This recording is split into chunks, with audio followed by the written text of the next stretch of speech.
Урматтуу мекендештер, акыркы күндөрү Тажикстан менен болгон чек ара маселесинин чечилүүсүнө тиешелүү көптөгөн ой пикирлер болуп атат.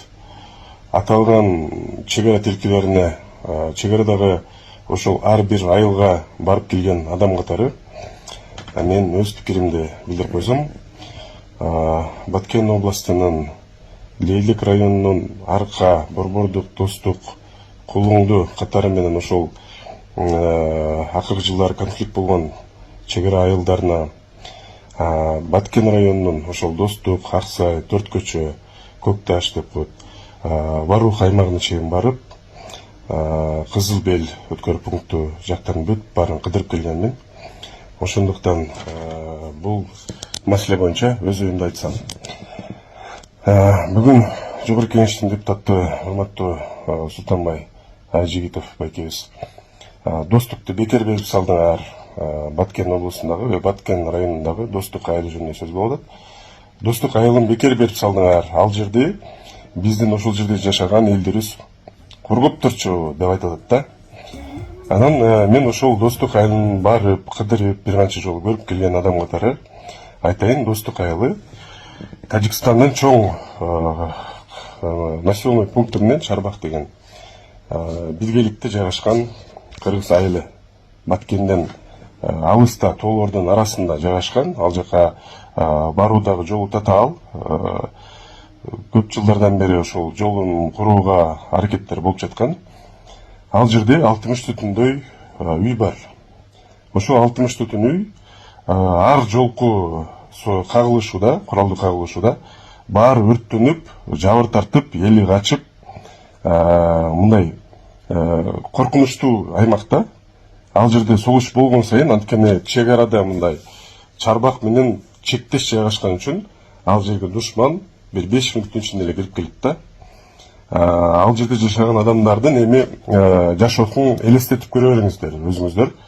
Ал жердеги адам көчөдө бала чакасы ойноп жүргөн болсо, иштеп жүргөн болсо, же шаарга кеткен болсо жумуштап, ошол 5 мүнөттүн ичинде бала чакасын куткарып чыгып кете алабы ошол Достук айылынан?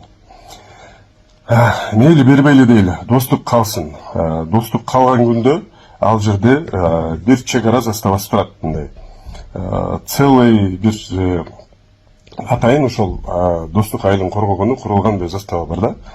Ал заставадагы ар жолку кол салууда жабыр тартып келет. Ал жерде эң көп биздин аскердик жоготуубуз ошол Достук айылында болгон. Ошол кичинекей айылды коргойбуз деп, эң соңку кагылышууда дагы эң көп жоготуубуз ошол айылда болгон.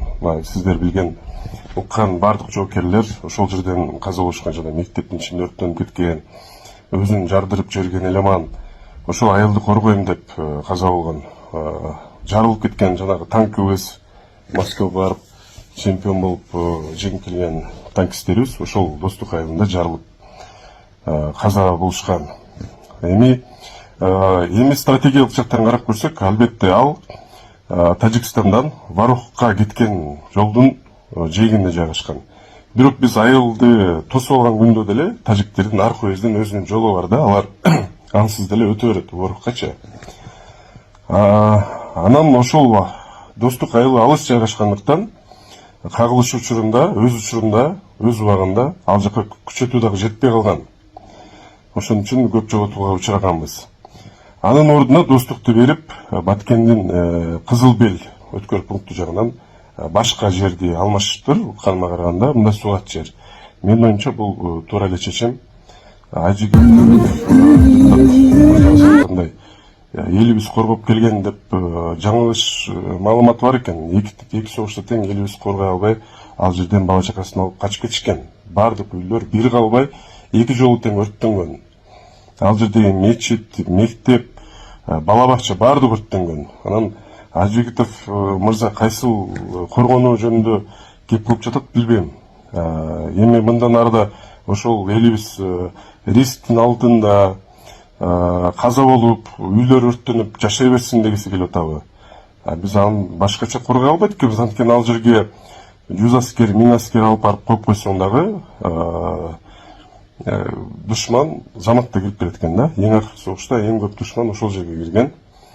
аны коргоо дагы аябай эле кыйынга турат. Анткени душман жагыбыз апачык, аркабыз тоо. Мындай чегингенге ыңгайсыз да. Бир кууш эле коктун ичинен жол кирип барат. Ошондуктан элди дүлүктүрүп канча жылдан бери чечилип аткан маселени козгоп, отко мындай май бүркүп дегендей жарага туз себип жөн эле популизм кылып жатат да. Бул аксакал ошол Баткен жергесинде иштеп келген деп атышат.